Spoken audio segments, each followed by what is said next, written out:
అంతలో నుండి సమాధి నుంచి ఒక చెయ్యి బయటికి వస్తుంది. తర్వాత ఇంకోటి, మెల్లగా ఒక శరీరం. ఈసారి ముఖం కనిపిస్తుంది. నా పేరు నువ్వు విన్నావు కదా, అందుకే నేను బయటికి వచ్చాను.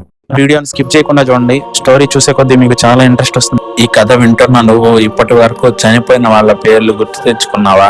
గుర్తు తెచ్చుకోకు. ఎందుకంటే పేరు అనేది పిలుపు కాదు, అది ఆత్మలకు ఇచ్చే అనుమతి. రాజు ఒక చిన్న డాక్యుమెంటరీ యూట్యూబర్. భూతాలు, శాపాలు, మిస్టరీ గ్రామాల మీద వీడియోలు చేస్తుంటాడు. అయితే ఒక రోజు అతడికి ఒక అన్నోన్ మెయిల్ వచ్చింది. ఈమెయిల్. అందులో, నీకు నిజమైన హారర్ కావాలంటే కల్లూరి గ్రామంకి రా, కానీ అక్కడ చనిపోయిన వాళ్ళ పేర్లు అడగకు అని ఉంది. ఈ లైన్ రాజుని ఆపదు. అది అక్కడికి అతన్ని లాక్కెళ్తుంది. కల్లూరి గ్రామం మ్యాప్ లో కనిపించదు. మొబైల్ సిగ్నల్ ఉండదు. సూర్యాస్తమయం తర్వాత బయట ఒక్క మనిషి కూడా ఉండడు.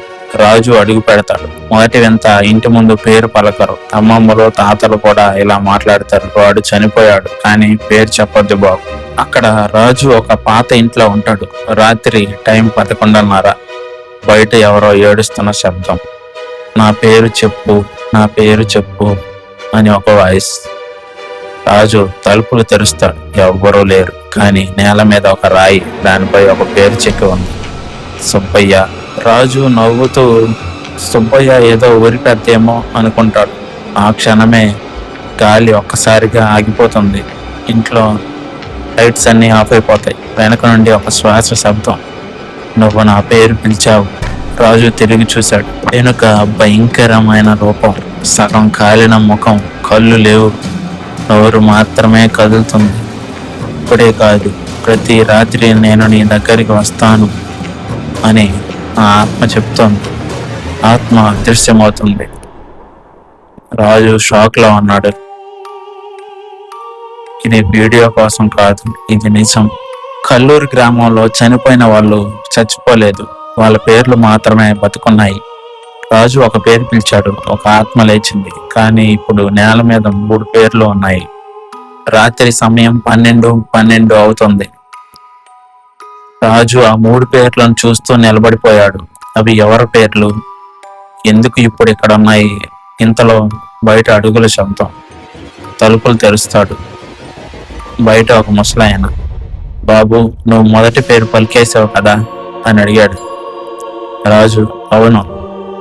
ముసలాయన ఒక్కటే అంటాడు, అయితే నువ్వు ఇంకో 3 రాత్రులు మాత్రమే బతుకుంటావు. ఆ మాట విన్న రాజు భయంతో వణికిపోతున్నాడు.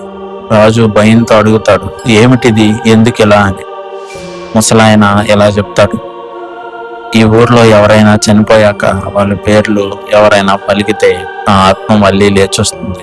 కానీ ఆ పేరు పిలిచిన వాడి ప్రాణం తీసుకునే వరకు అది నిద్రపోదు. ఒక ఆత్మ లేచిందంటే ఇంకో 3 పేర్లు అడుగుతుంది. ముసలాయన రాజును ఊరి చివరకు తీసుకెళ్తాడు. అక్కడ ఒక సమాధి స్థలం. కానీ వింత ఏమిటంటే ఒక్క సమాధి మీద కూడా పేరు లేదు. అన్నీ చెరిపేశారు. కొన్ని రాళ్ళ మీద గీతలు మాత్రమే ఉన్నాయి. రాజు అడుగుతాడు, పేర్లు ఎందుకు తీసేశారు అని.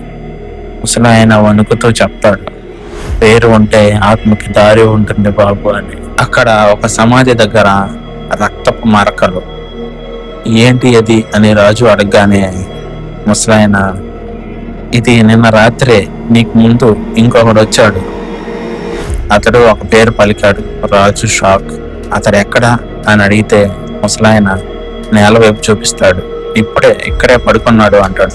అంతలో ఆ సమాధి నుండి ఒక చెయ్యి బయటికి వస్తుంది.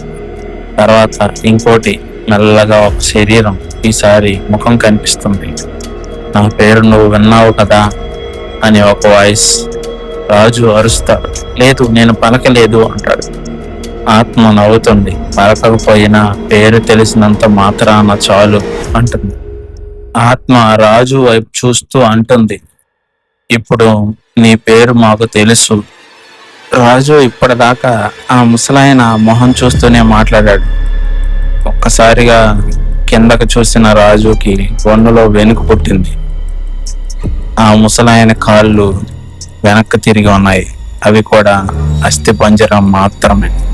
రాజు ఇప్పుడే తెలుసుకున్న నిజం ఏంటంటే తనతో ఇంతసేపు మాట్లాడింది మనిషి కాదు, అది మొదటి ఆత్మ. మరి భయంకర విషయం ఏంటంటే ఆ ఆత్మ పేరు సుబ్బయ్య.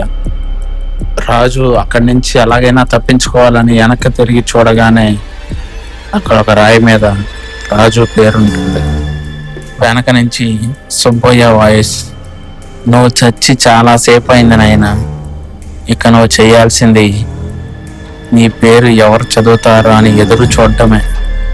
కల్లూరి గ్రామంలో పేరు తెలుసుకోవడం అంటే అది మరణానికి ఆహ్వానం. నెక్స్ట్ ఆ ఊరికి మీరు వెళ్తారో లేదో కామెంట్ చేయండి. వీడియో నచ్చితే లైక్ చేయండి, షేర్ చేయండి. వెళ్ళేట